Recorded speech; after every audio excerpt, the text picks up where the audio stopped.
যে হস্তমৈথুন থেকে কিভাবে ফেরত আসা যায় এই জিনিসটা একটু যদি বলতেন। যারা ভিডিও দেখছেন, সুন্দর প্রশ্ন, একদম 90% যুবকের মনের প্রশ্ন যে স্যার আমি এই খারাপ অভ্যাসে অভ্যস্ত হয়েছি, আমি কিভাবে ছাড়বো, বাঁচতে চাই। প্রথমত বলবো হস্তমৈথুন জায়েজ কিনা। আমার ইসলাম ধর্মে কবিরা গুনাহ।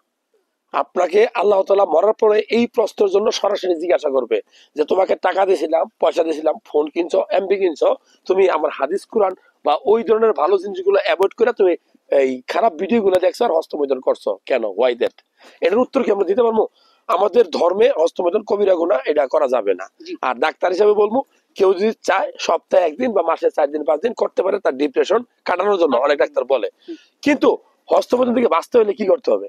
খুব সহজ করে বলবো, আপনি কেন এই রোগে আক্রান্ত হইলেন, আসক্ত হইলেন, একটু খেয়াল করেন তো।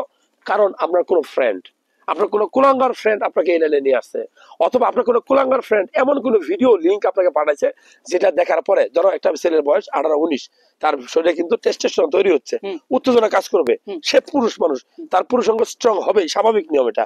এখন কেউ যদি খারাপ খারাপ ভিডিও দেখে, টিকটকে কারো খারাপ ভিডিও ফলো করে, অসংখ্য ভিডিও আছে, তুমি নিজেই বুঝতে পারতেছো। অবশ্যই অবশ্যই।